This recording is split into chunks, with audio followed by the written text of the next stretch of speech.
नमस्कार दोस्तों, अब तक आपने हनुमान चालीसा, हनुमान अष्टक या हनुमान स्तुति के बारे में सुना होगा, लेकिन आज हम आपको हनुमान ऊर्जक के बारे में बताने जा रहे हैं। दोस्तों, राजधानी लखनऊ के अयोध्या मार्ग पर मटियारी स्थित कल्याणम होम्योपैथिक क्लिनिक चलाने वाले डॉक्टर एस.बी. तिवारी ने हनुमान ऊर्जक की रचना की है। दोस्तों, 26,000 से ज्यादा किडनी जैसे असाध्य रोगों का उपचार कर चुके डॉक्टर एस.बी. तिवारी के पास यूं तो दिन भर मरीजों का तांता लगा रहता है। देश विदेश से मरीज इनके पास इलाज करवाने के लिए आते हैं, लेकिन तब भी डॉक्टर एस.बी. तिवारी समय निकालकर अध्यात्म और भारतीय संस्कृति को बढ़ावा देने के काम अधिकतर करते रहते हैं। दोस्तों, डॉक्टर साहब को कई सारे अंतर्राष्ट्रीय और राष्ट्रीय खिताबों से नवाजा जा चुका है, लेकिन आज हम खास तौर से डॉक्टर एस.बी. तिवारी से बातचीत करेंगे हनुमान ऊर्जक के बारे में और कौन कौन सी उपलब्धियां उन्होंने हासिल की है उसके बारे में, अंतर्राष्ट्रीय ध्यान दिवस के बारे में, और सबसे महत्वपूर्ण बात की कैसे जहां पर आकर एलोपैथी या आधुनिक चिकित्सा पद्धति अपने हाथ खड़े कर देती है, डॉक्टर साहब वहीं से इलाज शुरू कर देते हैं। नेशनल वॉच न्यूज चैनल में आपका बहुत बहुत स्वागत है। इससे पहले भी हम दर्शकों को कई बार आपकी बातचीत दिखा चुके हैं। बहुत सारे ऐसे पेशेंट आते हैं जिनको किडनी की, गॉल ब्लैडर स्टोन की गंभीर बीमारियां होती हैं, आपके यहाँ से ठीक होकर के जाते हैं। आधुनिक चिकित्सा पद्धति जहां हाथ खड़े कर देती है, वहां से आपका काम शुरू हो जाता है। किडनी की बहुत सारी बीमारियां जैसे सीकेडी है, किडनी फेलियर है, गॉल ब्लैडर स्टोन है, किडनी स्टोन है, एमएनडी है, तो किस तरीके से सर इनका इलाज करते हैं और क्या रहस्य है आपके पास? बहुत अच्छा आपने सवाल किया। चूंकि जब पेशेंट हमारे यहाँ क्लिनिक पे आता है तो यही सवाल करता है कि सर क्या मेरी पथरी सही हो जाएगी, क्या मेरी किडनी सही हो जाएगी। मेरी क्रिएटिनिन तो 10 पहुंच गई है, मेरी क्रिएटिनिन तो 12 हो गई है और मैं तो डायलिसिस करा रहा हूँ। बहुत लोग कहते हैं मैं तो डायलिसिस कराने जा रहा हूँ। बहुत ऐसे गॉल ब्लैडर स्टोन के पेशेंट कहते हैं सर यहाँ तो डॉक्टर कहता है कि इसका इलाज ही नहीं है। और जैसे मोटर न्यूरॉन डिजीज है, एमएनडी है, इसमें भी पेशेंट कहता है कि सर हम तो एम्स में दिखा लिए, पीजीआई में दिखा लिए, यहाँ दिखा लिए, वहां दिखा लिए, डॉक्टर तो ये कहता है कि इसका इलाज नहीं है, इसका यही दवा एक है, इसको खाओ। और इसके साथ साथ और भी बहुत गंभीर बीमारियां हैं जिसमें कि आधुनिक चिकित्सा पद्धति कहती है कि इसका इलाज नहीं।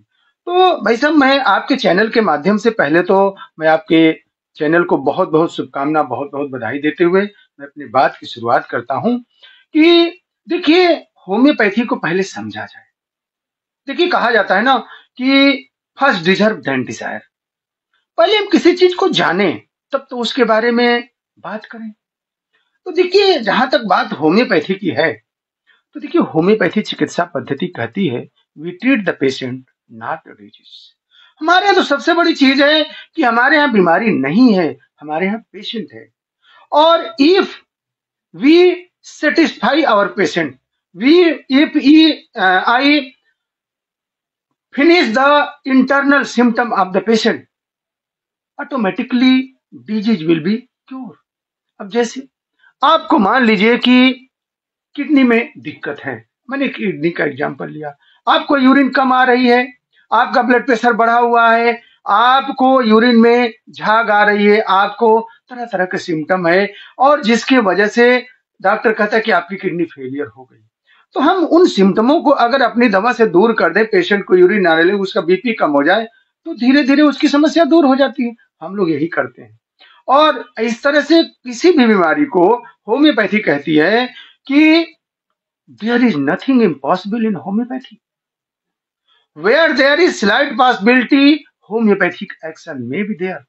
मैं इन्हीं सिद्धांतों पे चलता हूं और सबसे बड़ी चीज क्या होती है कि प्रत्यक्षस्य किम प्रमाणम।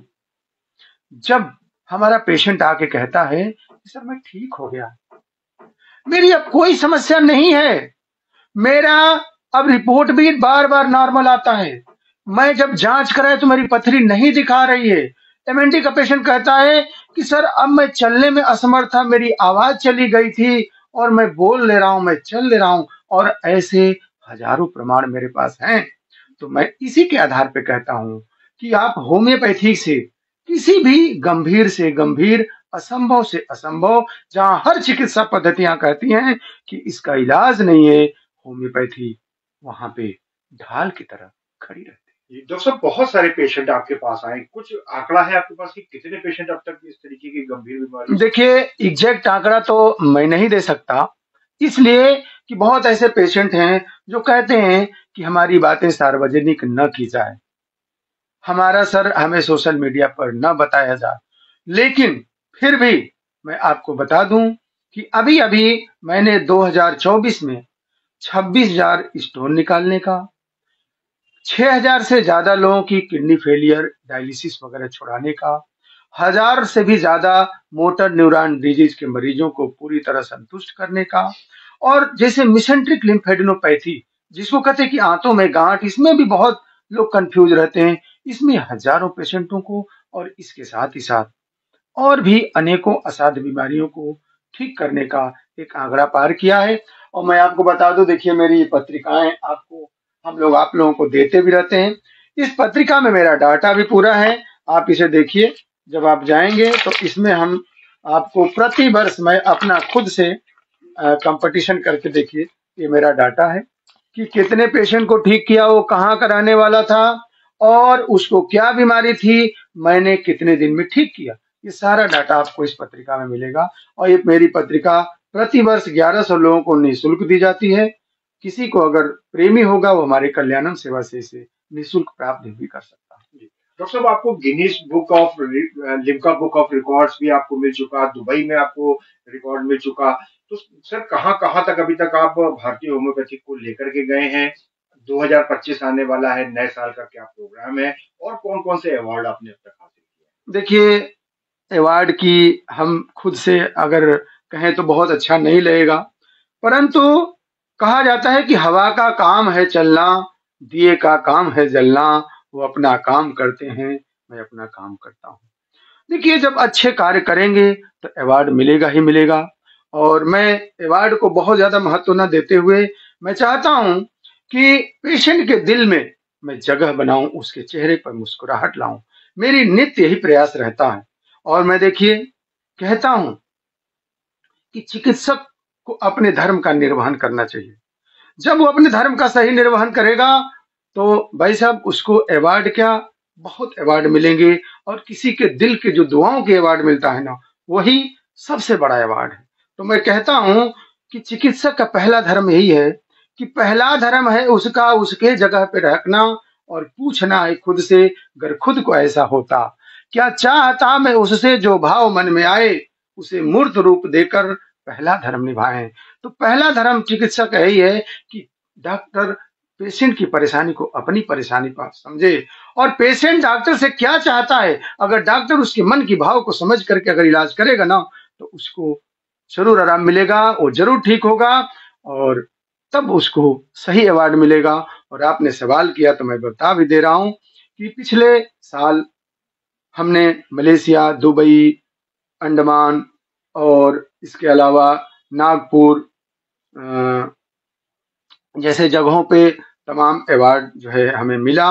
और इस साल का जो मेरा शेड्यूल है वो है जर्मनी, जहाँ होम्योपैथी की जो है कह लिया जाए कि ओरिजिन हुआ डॉक्टर गॉडफ्राइड सैमुअल हैनमन साहब, जो जर्मनी में पैदा हुए और वो पूरे दुनिया में होम्योपैथी की गूंज को मतलब लहराए।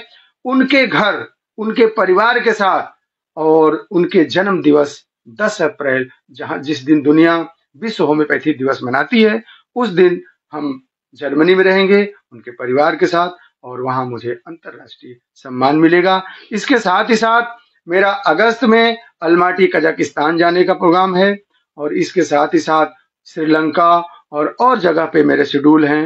अब अभी देखते हैं, फिलहाल 4-5 देशों का मेरा कार्यक्रम है। जी डॉक्टर साहब, जैसे अंतर्राष्ट्रीय स्तर की आपने बात करी, अभी कल ही यानी 21 दिसंबर को अंतर्राष्ट्रीय ध्यान दिवस था, तो इस पर क्या कुछ कहना चाहेंगे? क्योंकि आप अध्यात्म से भी जुड़े हुए हैं, आपकी सोशल मीडिया पे ऐसी पोस्टें आती हैं, तो ध्यान को लेकर के क्या कुछ कहना चाहेंगे? कहा जाता है कि ध्यानम निर्विषयम मनः। देखिए, ध्यान एक ऐसी चीज है ना कि आपके अंदर जो बुराइयां हैं, जो हलचलें हैं, जो मतलब उठा पटक है ना, उसको ये संतुलित कर देती है, केंद्रित कर देती है। तो मेडिटेशन हमारे जीवन का एक बहुत बड़ा हिस्सा है। और मैं तो यही कहूंगा कि हर व्यक्ति को प्रतिदिन मेडिटेशन और योग ध्यान साधना करना चाहिए, तभी उसके जीवन में निखार आएगा। और मैं धन्यवाद देना चाहूंगा अपने भारतीय सरकार को, जो इस समय वर्तमान में हमारी सरकार है। मैं इसको कोटि कोटि अपने पूरे कल्याणम परिवार की तरफ से धन्यवाद देना चाहूंगा कि आपने ऐसे ऐसे चीजों को विश्व पटल पर मनवाने की कोशिश की है। अभी देखिए 21 जून को पूरी दुनिया योग दिवस मनाती है और भारत को इसका श्रेय जाता है। यूएनए ने उसको माना और पूरे विश्व में 21 जून को अंतर्राष्ट्रीय योग दिवस मनाने जाने लगा। अब देखिए दूसरी पहल आई, अभी मोदी जी ने मिलेट्स को बहुत ज्यादा वो दिया था कि कैसे हम हेल्दी रह सकते हैं। पूरी दुनिया को एक दिशा दे रहा है भारत, विश्व गुरु की तरह। तो उसको भी दुनिया ने मानी और कल यानी कि 21 दिसंबर को पूरी दुनिया वर्ल्ड मेडिटेशन डे मनाने के लिए राजी हुई है। यूएनए उसको पूरा प्रस्ताव वहां पारित हो गया और उसको मान्यता भी दे दी और अब पहला कल अंतर्राष्ट्रीय ध्यान दिवस मनाया भी गया। और इस पर हमारे देश के यशस्वी प्रधानमंत्री जी ने पूरे दुनिया वालों को ध्यान के प्रति अपना ध्यान देने के लिए भी कहा। और मैं अपने पूरे कल्याणम परिवार की तरफ से, और मैं खुद योग और ध्यान करता हूं, इसलिए इसके बेनिफिट को मैं खुद महसूस करता हूं। तो मैं सभी को चाहूंगा कि आप लोग भी योग ध्यान करें। ये जीवन की हलचलों को, जो नेगेटिव ऊर्जा को, जो गलत विचारधारा को आपके मनो मस्तिष्क से हटाएगी और आपको एक अच्छे इंसान और एक स्वस्थ व्यक्तित्व के निर्माण में ये अहम भूमिका निभाएगी। डॉक्टर साहब, अभी बातचीत में आपने कुछ पंक्तियां भी गुनगुनाई, सोशल मीडिया पे कई कविताएं आपकी वायरल भी हुई हैं। तो एक तरफ आप गंभीर बीमारियों का इलाज कर रहे हैं, इतना व्यस्त रहते हैं, तो फिर कविता के लिए कैसे हृदय बना लेते हैं और कैसे समय निकाल लेते हैं? बहुत बढ़िया, आपने मेरे दिल के मतलब कहा जाता है ना कि हृदय को छूने वाली बात कही। देखिए कहा जाता है कि अगर मरने के बाद भी आप जिंदा रहना चाहते हो तो कुछ ऐसा लिखो कि लोग पढ़ने के लिए मजबूर हो जाए, और कुछ ऐसा पढ़ो कि लोग लिखने के लिए मजबूर हो जाए। तो मैं जानता हूं कि ये माना कि दुनिया है अपनी निराली, इसे मौज से रोज जीते रहेंगे, मगर जोश में होश खोने न देंगे, ईदम न मम को भिलाते रहेंगे। तो इस तरह के भाव को समझना है। और देखिए पता नहीं क्यों मुझे जैसे नहीं होता है कि बजरंग बली से लगन लग जाए, उनसे जैसे नहीं होता कि मोहब्बत हो जाए, इस तरह की बात मेरे मनो मस्तिष्क में हमेशा ऐसे लगता है कि बजरंग बली की कृपा से ही सब कुछ हो रहा है। तो मैंने बजरंग बली के लिए एक छोटी सी रचना की है। मैं चाहूंगा कि दर्शकों को और आपके माध्यम से पहुंचे। हनुमान ऊर्जक, जैसे हनुमान चालीसा, हनुमान अष्टक है, वैसे मैंने लिखा है हनुमान ऊर्जक। आप इसकी 2 लाइनें पढ़िएगा, बाकी हमारे चैनल पे है। आओ मेरे प्यारे ये ऊर्जा जगाए, आओ मेरे प्यारे ये ऊर्जा जगाए, आओ मेरे प्यारे ये ऊर्जा जगाए, हनुमान ऊर्जक हृदय से लगाए, आओ मेरे प्यारे वीरों में वीर महावीर ये हैं, धीर गंभीर महाशक्तिशाली, अबल बुद्धि की कोई सानी नहीं है, बल बुद्धि की कोई सानी नहीं है, विनम्रता इनसे जीवन में लाए, आओ मेरे प्यारे। ये मेरी हनुमान ऊर्जक रचना है, इसका ये पहला स्टेप है और मैं आपको लास्ट स्टेप भी सुना दे रहा हूँ। बीच का स्टेप दर्शक चूंकि बहुत बड़ा वो हो जाएगा, तो मैं लास्ट का स्टेज आपको सुना दे रहा हूँ। ऐसे ही भाव को खुद में जगा कर कृपा पात्र इनके हम भी हो जाएं। और मैं कल्याण जी सत्य निष्ठा से कहता, मैं कल्याण जी सत्य निष्ठा से कहता, हनुमान उर जक तभी रास आए, तभी रास आए। आओ मेरे प्यारे ये ऊर्जा जगाएं। तो ये इस तरह की मैं रचनाएं कोशिश करता हूं कि हृदय को छू जाए, जिससे कुछ लोगों को संदेश मिले, कुछ प्रेरणा मिले, कुछ ज्ञान। डॉक्टर साहब, एक आखिरी सवाल वर्तमान राजनीति पे कर लेते हैं, क्योंकि आप चिकित्सा प्रकोष्ठ अवध क्षेत्र के प्रभारी भी हैं। तो जैसे इस समय राजनीति चल रही है, बटोगे तो कटोगे, एक रहोगे सेफ रहोगे, इन सब मामलों को लेकर आप कैसे देखते हैं, क्या कुछ कहना चाहेंगे? देखिए, मैं एक चिकित्सक हूं और मैं आपने जैसे कहा, मैं चिकित्सा प्रकोष्ठ अवध क्षेत्र की व्यवस्था देखता हूं। और मैं देखिए, हर व्यक्ति को अगर देश के प्रति प्रेम नहीं है, देश के वर्तमान और भविष्य के को लेकर के अगर हमें चिंता न हो, हम उस पर सोचे न, विचारे न, तो हमें लग रहा है कि हम अपने सच्चे देशवासी होने का फर्ज नहीं अदा कर रहे हैं। वर्तमान परिस्थितियों में मैं यही कहना चाहूंगा कि हम सभी को मिलजुल कर एक रहना चाहिए, और निश्चित रूप से अगर हम बटेंगे तो जरूर कटेंगे, ये तो सत्य है। लेकिन उसका लोग अलग अर्थ निकाल ले रहे हैं। मेरा मतलब ये है कि हम अपने भारत को एक सूत्र में पिरोएं, यहाँ की जो भी व्यवस्था है उसे सब लोग फॉलो करें।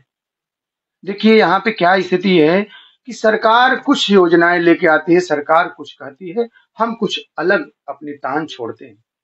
तो अगर इस तरह से हम अगर अपने आप को रखेंगे तो निश्चित रूप से कहा जाता है ना कि अगर आपके कमजोरियों को कोई दूसरा जान जाए, और भारत की तरक्की दुनिया देखना नहीं चाहती। आज देख लीजिएगा, आज जिस तरह से भारत दिन दुनी रात चौगुनी विकास कर रहा है, पूरी दुनिया की नजर गिद्ध की तरह भारत पे गड़ाए हुए। ऐसे में अगर हम बटेंगे तो निश्चित रूप से हमारी दुर्दशा हो जाएगी। हम बहुत बढ़ चुके हैं, हमें बहुत बेवकूफ बनाने की कोशिश की गई है। जो भी लोग आए, हमारी इन्हीं मजबूरियों को इन्हीं बांट बांट करके हजारों हजारों साल तक भारत पर राज किया। अगर हम पुनः उसी गति में जाएंगे तो हमारे ऑलरेडी टुकड़े हो चुके हैं और फिर टुकड़ा होगा। इसलिए मैं अपील करना चाहूंगा कि हम पूरे देशवासी एक साथ सरकार के कदम में कदम मिला करके और चलें, तभी हम अपने देश को बचा सकते हैं। वरना अभी वर्तमान की स्थिति देख लीजिए, बांग्लादेश की देख लीजिए, क्या स्थिति बन रही है। ये आजकल सोशल मीडिया का जमाना है, कोई चीज छुपा नहीं सकते, प्रत्यक्ष सब कुछ दिख रहा है। इसके बाद में मेरी आंखों पे पट्टी अगर पड़ी हो तो आप समझ लीजिए कि हम जानते हुए भी अज्ञानता का एक जो है रोल कर रहे हैं। तो मैं यही चाहूंगा कि हम एकजुट रह करके देश की सेवा करें। जी डॉक्टर साहब, नेशनल वॉच न्यूज चैनल से बातचीत करने के लिए बहुत बहुत शुक्रिया, और बहुत सारी ऊर्जा आपने दी। एक और आपने किडनी और गंभीर बीमारियां, गॉल ब्लैडर स्टोन जैसी बीमारियों के बारे में आपने इलाज में बताया, और भारतीय होम्योपैथिक को आप आने वाले साल में कहां कहां तक लेके जा रहे हैं ये आपने बताया। अंतर्राष्ट्रीय ध्यान दिवस की बात कही, और हनुमान ऊर्जक सुनाकर आपने हमारे दर्शकों को ऊर्जा से भर दिया, और उसके साथ ही भारतीय राजनीति को लेकर के भी आपने अहम संदेश दिया। बहुत बहुत धन्यवाद और बहुत बहुत शुक्रिया। आपको भी, आपके चैनल को बहुत बहुत शुभकामना, बहुत बहुत बधाई। तो दोस्तों देखा आपने, ये हैं डॉक्टर एसबी तिवारी कल्याण जी, जिनसे हमने आज गंभीर रोगों को लेकर एक खास बातचीत की है। तो अगर आपको भी कभी ऐसी कोई आवश्यकता हो तो आप डॉक्टर साहब से संपर्क कर सकते हैं। और जहां तक हनुमान ऊर्जक की बात है, इनकी रचनाएं सोशल मीडिया पर जब आप डॉक्टर एसबी तिवारी या कल्याण जी सर्च करेंगे तो हर प्लेटफॉर्म पर इनकी कविताएं, इनके अध्यात्म के बारे में जो लेख हैं और जो इनके विचार हैं वो आप देख सकते हैं। दोस्तों, स्वास्थ्य और भारतीय संस्कृति से जुड़ी ऐसी ही महत्वपूर्ण खबरें और जानकारियां हम आपको लगातार दिखाते रहते हैं। तो लगातार हमारे साथ बने रहिए नेशनल वॉच न्यूज चैनल पर। बजरंगबली सबका भला करे। जय माता दी, नमस्कार।